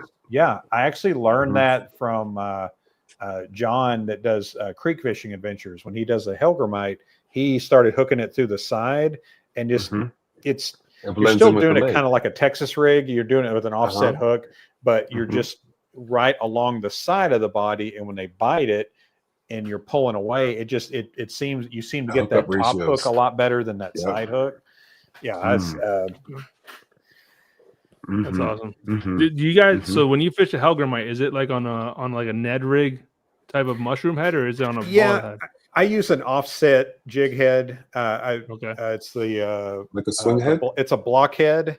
Yeah. And it's just like a Ned rig, except it's got that little offset, and that way you're able to do. It's basically like doing a Ned rig but weedless.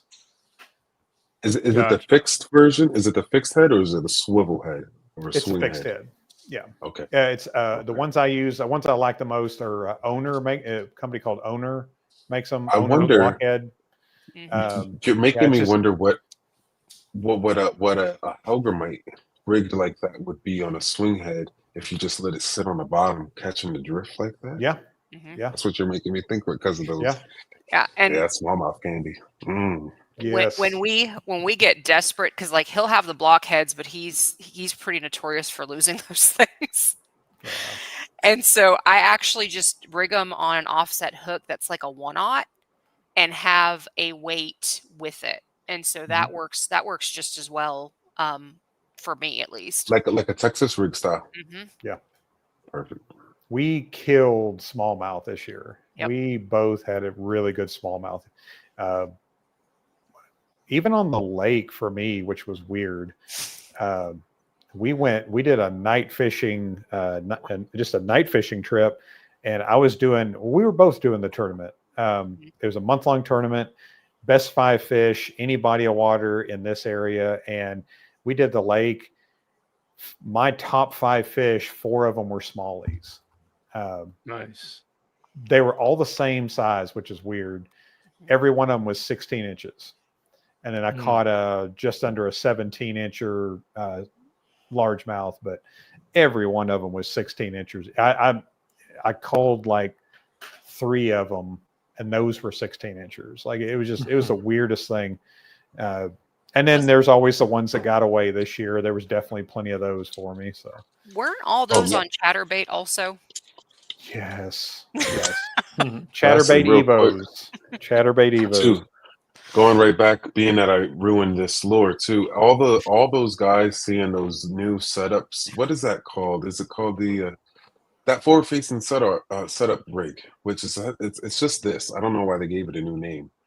But if you guys are trying to get into that mix a little bit, or you want to start tight lining a bit of these minnows, the way you've been seeing a lot of these guys win all these tournaments this past year, they've been using these style with the same head that I just showed you before, that jig head, doing that same technique, and that's what they've been resulting in, and that's what it's been looking like. Those traditional, because it's a little now everything's forward facing sonar. But and yeah, the sonar minnow. But and Jake too, when he was doing those stripers and fishing for those stripers with the forward facing sonar, this was the setup he was using in muddy water without, I mean, not this colorway, of course, but that was it. And I hear the better head that you have, the easier it is for you to, read the water. So something, bigger like that. Yeah. As opposed to that small I always stuff. like using a light colored minnow with a dark colored head. That's always worked for me. But yeah, just like I was telling her, when I first got her started, we were mainly focusing on creature baits, Texas rigged. That way she's not getting hung up and all this. And then she really, I hit the chatterbait by year before last, I believe so. Yeah. Man, it was the first jackhammer I ever bought. And then I just started catching them like crazy. Either I'd get followers, I'd get takers. Then, like you were saying, pausing it. And then, I'd even just kind of whip it a little bit, just kind of get that chatter, let it fall. Usually you will get the bite on the fall. On that little pause. Because I learned that when watching one follow it all the way to the kayak and then breaking off and then thinking, okay, then seeing it again and then stopping, and then he attacks because they're wanting that easy meal. They may not want to chase it. So another area that I saw that they worked really well is the anything towards the evening. Bass love to come up on those banks and those shorelines, and they love to bum rush those bait fish. And anytime like that last hour and a half, when they start to pull up and they start to feed, bruh, you just take a chatterbait and you run it down the shoreline, around some grass lines, bruh, and you just get ready to hold on, especially if you could start feeling like a little bit of that grass and brush, let it trickle right over that, boy, and you feel that thump, makes you just hold on. Because it's a different bite too, though. It is because you feel it vibrating, and you don't know if that stop was because you ran into something or what's going on. So you kind of keep going, and the next thing you know, you get that tug, and you're like, wait a second, and then you're not sure if you want to set the hook yet. It's crazy. I've lost a few at first. Yeah. Wow. What you were just saying, that's actually, and Andy knows this whenever we're on the lake, especially, I get skunked until that last hour, which is exactly it. They're bum rushing, going toward the shoreline, and that is when I'm fishing. Paddle tails work just as well. That's what I found out was paddle tails and chatterbaits. They work just as well, and that is when I'm killing it. Me too. So paddle tails what I usually have on the chatterbait. So that's you get that good little action on the end of it, and it gets them gets them out, and then you get that vibration that just drives them nuts. And you know what? I feel like so for the guys that are going to try it for the first time, the paddle tail gives you a little more stability as far as when you cast it and you want it to stay along that column, you'll get a more stable but very vibrating, outputting bait. When you switch it to this, when you switch it to this style with no paddle on the end, it's still going to move across that, but when it does, it's going to move so erratically. It's going to be crazy. That tail's going to be kicking because there's not going to be any resistance back there. It's just going to be all this heavy meat up front getting resisted by that blade, and it's just going to, man, this tail thing is going to be going nuts. So you get a lot of big reaction bites that way. As where with the paddle, you get like a lot more followers and, you know, creepers and whatnot. So it's fun, man. Y'all got to play with them. Play with them. They're the best. And I play always with them like on both starting styles. with the chatterbait. I always like getting them riled up, and then if you're not getting anything with it, then going with a finesse bait, or then going with, you know, maybe just the paddle tail on the jig head. You know, I recently, this last year, had a lot of luck on like a weightless trick worm and a bright color. So watching that fall, you know, just fall, you know, throw it along a brush line, watching it fall, and then watching it just disappear. When something, especially, you know, right before sundown, when, like you said, they're patrolling those brush, looking for those bait fish, and just seeing something fall, not necessarily like a Cinco, but, you know, just kind of got a different fall to it. It looks like something they're looking for anyway. And that weightless trick worm, you know, robo worms, I kind of use those too. Yeah, that was going to be my other chick point or pick, but absolutely, bring it out. absolutely. Now this was like a bomb episode, man. It surprises me how fast these things. I know we're about to get 2 hours in right here. It's freaking nuts. So before we get to the dad jokes, the funny or crummy, you guys, anything you want to add, Christina, Andy, for gifts, or just like it could be whatever. So I just appreciate you guys coming back on, because it's been man. Before you came on, Christina, we're talking to Andy about how I think it was like episode 2 or 3 that you guys came on, and now we're on 17. So moving on up. Love it. My big thing is whoever you're buying for, know who you're buying for, know what they're interested in. That's I guess the biggest thing is just knowing what they want, what they're interested in. He's easy to buy for because he tells me all the time what he wants. So. Nice. So he doesn't. It's not a mystery. No. A good trick could be too, like, I don't know how many of you guys have like a Cabela's or Bass Pro, or I don't know where you do your lure shopping at. Oh yeah, we have the home office here in Springfield, Missouri, for Bass Pro. It's got its own zip code. Yeah, go out there with like wives. By the way, this is wife advice. Go out there with your husband, and just, you know, if he tends to roam that aisle, let him roam the aisle. Yeah. Don't let him buy anything, but just watch what he touches. Watch what he picks up at, and then play stupid. Yep. There's nothing like naiveness, man, to get you through. You know, next time he's watching, or just act stupid. Hey, what was that lure? Whatever, and then boom, and that's it. And you'll figure it out from there. It's a good pointer. Yeah. Or Yak Attack gift card, as we learned, because Yak Attack dominated the list. Yes. They're coming out with seat cushions now too, so they're doing everything. So I got a dad joke. Memory foam. Oh, okay. So, oh boy, what do you call a snake that likes to build homes? What? A boa constrictor. That's a good one, bro. I'm gonna use that in one of my videos. Yeah, boa constrictor. That's good. I had to come on here with one. So heck yeah, bro. You know, it's so funny. I was gonna text you too. I was gonna tell you to come with a dad joke, and you already knew. Yeah, I'm prepared.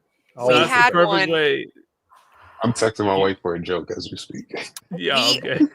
We'll have to do some searching, but him and I had a really, really good one. I can't remember it, but we'll have to do some searching, and I'll get back to you on that one. It was appropriate. Yeah. All right, so that's the perfect segment then for the funny or crummy. So we got a couple of jokes that came in. So first one from Top Shelf Fishing. He said, "What do you need to make Thanksgiving s'mores?" Pilgrim. I'm sorry, I started reading it first. Time we go. Good job, bro. All right. Jonathan Krause said, "Why are fish so smart? Because they live in schools." That's all true. Right. That's true. That's solid. That's a solid dad joke. Yeah. So another one from Jonathan. I don't know why my fishing buddy's always worried about the recent flu virus. He never catches anything. That's good. I like that. That's like that joke I heard, like, oh, my buddy's fishing spot is so good, not even the fish know about it.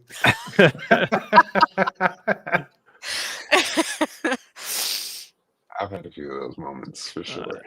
Another one. Every morning I plan to make pancakes, but I keep waffling. Nice. All right, last one. What do you call a nose with no body? Nobody knows. Nobody knows. Oh, that's good. Nobody. That's a good one, John. Nobody knows. That's Oh, good. man. I like that. All right, yo, I appreciate both of you coming on. Thank you so much. We're gonna have to do it again because you guys are like a wealth of knowledge. So yeah, especially on all the kayak stuff. Yeah. I stay in it. I mean, a lot of us that know about kayaks don't work in kayaks, so.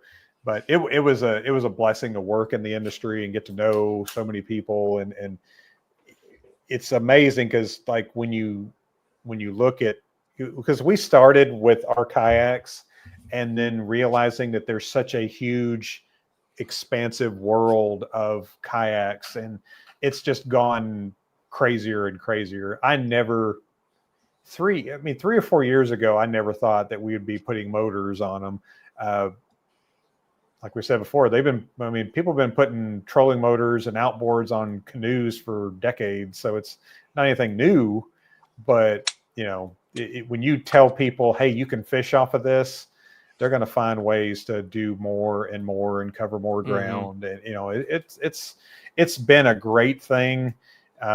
It's also been it's gotten out of hand to an extent, as like we were talking about earlier, is some companies have gone a little too deep into that and kind of forgotten, because those are nice to sell, but they don't pay the bills. The bills get paid by those volume boats, those boats that are being sold all the time, instead of that, few, heavy duty editions that, that come out. So that's what I'd like to see a lot of these go to, is just, get back to getting people into kayak fishing and not just catering to those that are been in it and, work themselves up to, a Hobie or an Old Town or anything. So, yeah. Now with the adjustments of like the market's making, like I'm interested in seeing what the next year or two are going to bring. Yeah. With the exception of a couple of motorized kayaks, I'd see it taking a step back as far as, focus more on the value on what you get, and not what can we put on this kayak, is what can we give for the same price range that nobody else is giving. That is what sells. That is, everybody's got a $3,000 and $4,000 kayak that they're selling. What do you get with company A versus company B? That is going to start steering people, I think. Yeah. Real quick. I got that message back from my wife, and the joke is one more. What do you call a song about a tortilla? A rap. A rap. Yeah. You already know. What I'm saying? Nice. I had to end that on a good note. Yeah. So my daughter, all right, since everyone brought one, I'll bring one. So this one, my daughter brought this one to me, and they are the best. My kids are the best source of dad jokes. So she came, she's 9 years old, super innocent. And she came and she's like, Daddy, what kind of bees make milk? I was like, I don't know. She said, boobies. I was like, dude, that is the funniest thing. Real quick. She said she sold it to a little boy in her class and he didn't get it. I was like, good. Yeah. He will. It's so good. Yeah. I read one earlier. I was watching some YouTube reels, and I saw this. I thought it was funny. Was why is it cheaper to throw a party at a haunted house? Because the ghosts bring all the booze. Ah, Okay. booze, baby. I was like, that's solid. Why do That's fish? solid. Why do See what- fish? This is for my wife again, by the way. Why do fish always know how much they weigh? Because they always have their own scales. Scales. Wow. All right. Yeah. All right, Jay, guys. I think your kids won that one hands down. Yeah. Yeah, absolutely. Yeah, you're gonna have to text me that one. Yeah. Undisputed. All right, guys. Awesome. So if you guys don't already follow the Bearded Paddler, make sure you do on all the socials. We have it linked below. Of course, Juan, myself, and Christina. Thank you again for jumping on, guys. I appreciate y'all. And Always good to Yeah. talk This to is you, the man. record episode, man. yeah, And if it's heck not, yeah. their episode was the longest, probably. This is Go probably back. We're It's- creeped into 2 hours. It's good quality. Yeah. You know. That's right. Yeah, Always, it wasn't a bunch of always. fluff. All right. So until Take it next easy, time, guys. guys. Peace and God bless. Peace.